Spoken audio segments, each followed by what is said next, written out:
welcome to this episode of Rumble, yet another episode of Rumble. And I'm your host, Madhav. And, when you guys go to restaurants or a hotel, into a specialty restaurant, I bet you just go there, look at the menu, see what the prices are, and don't go beyond that. Or maybe you might just check, I'm a vegetarian, so don't give me any creepy crawlies or anything with feathers and stuff on it. I'm a pure vegetarian. And that's about the extent that you look at it carefully. But there are people who make food as their profession, which means I'm talking about chefs, trained people who know how to get the best out of whatever they cook. And many people walk into restaurants and then sometimes they may even call the head waiter or somebody and tell him, listen, that was a great meal. But the man behind it is hardly ever known. Of course, if you go to five-star hotels, I think that is a known thing where the chef does come out and greet the occasional diner, or the diner might even ask to see the chef. So today I have with me a guest who is a chef, worked many years in many high-end restaurants and hotels. His name is Anand. So let me just welcome him straight away. So welcome, Anand, to this episode of the Rumble. Thank you. So as I said, it's a show where you can say whatever you like. It's, you want to tear somebody down, somebody's reputation down, just go ahead and feel at home and do it. So okay, let me start this off by saying, when you went into this business, was there great opposition from the family? No, fortunately for me not. How come? I didn't do too well in my studies. All right. So I started cooking very young at home, by the age of 8. Okay. And, When you say 8, you were 8 years making... old, I was making tea and coffee and making a sambar and rice. Wow. Yeah. That's a revelation. I was doing it at home. Okay. Your mother was a happy mother. You got a son. Very happy mother, yes. But both parents, working parents. Okay. So did you have the khana ready when they would come home from work? Yes. You did? Yes. Oh, okay. It worked that way for quite a few years. And it When did you stuck on for some time because it gave me an escape route from studies. All right. So where did you do your early schooling? At Don Bosco. Here in Chennai? Chennai, Egmore. Okay. All through 14 years. You had anybody who was your inspiration for this? Did you ever watch someone else cook great food and say, I wish I could be like him? Not really. I just started. Okay. I would just get in the kitchen. I guess got fascinated by the fire. Mm-hmm.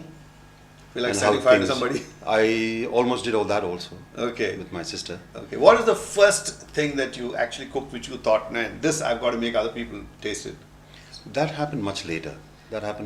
Only after I started college, catering college in Bombay, and when I come down for the holidays, Okay. I'd cook for friends. So But otherwise it before was you go very into routine. this professional thing like catering college, does it require you to do something else like regular? No, just your plus 2 at that time, 10 plus 2. Even now it's the same. It's the same. Yeah.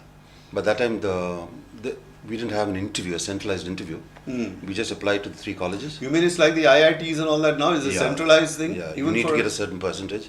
Okay. You need to go through a central interview, Okay. and then they decide where you're going.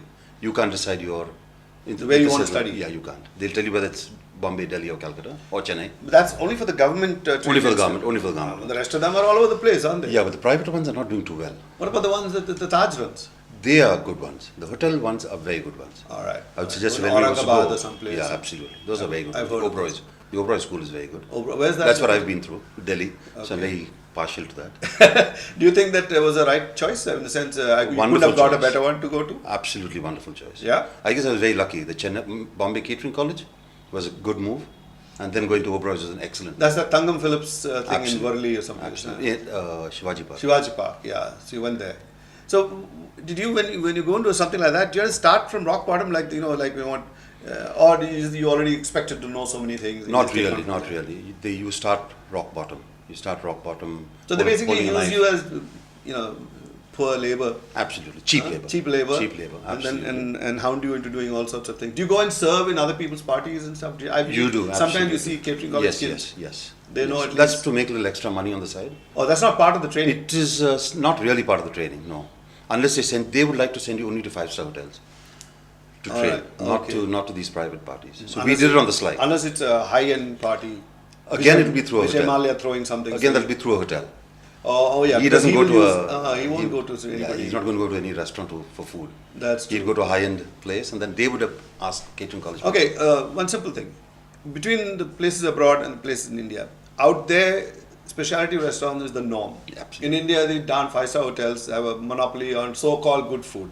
So do they earn that reputation? Do you think it's worth it? That your people always saying that let's go to some 5-star hotel for great food. I think that's changing all over India. It's Okay. more specialty restaurants now, which is much better. We give them a much better choice, specialty restaurants. Five-star hotels, first of all, the expense. It's too expensive. Okay. And I don't believe that they serve very good food, apart from some restaurants. Okay, so when you say don't serve very good food, what would the reason be? I mean, like, is good I don't quality think they- stuff or is it good cooking? I don't think it's good cooking. I don't think the level of training is as much as it used to be earlier. Okay. Oh, it's actually dropping. It's dropping. It's dropping. This is You can because make out. demand is. Demand is very high, absolutely, and people leaving the country. People are going to work outside the country. Why is So that? the I mean, chefs- we only send out techie boys all the time. So I guess you're a food techie. We in a are. way.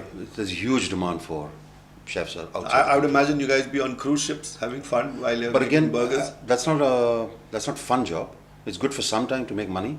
It's a very routine, and you really are tied down to that job for Okay. 14 hours a day, Yeah. 15 hours a day. So if people eat your food and puke, you can at least blame it on the pitching ship and That you motion of still the can't ship. do that. You still can't do that. You still get blamed for everything that happens It's there. bad sea and rough sea, and the ship is rolling and pitching, and it's bad food. So You're finished. You're finished. You might That'll as be the well- last cruise ship you ever work on. Totally. So instead of being a cruise, you'll be screwed.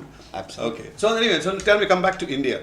When you started this entire thing, and your parents gave you the blessing, and you took off, how long did you train for? The catering college for 4 years, then went to the Oberoi school for 2 years.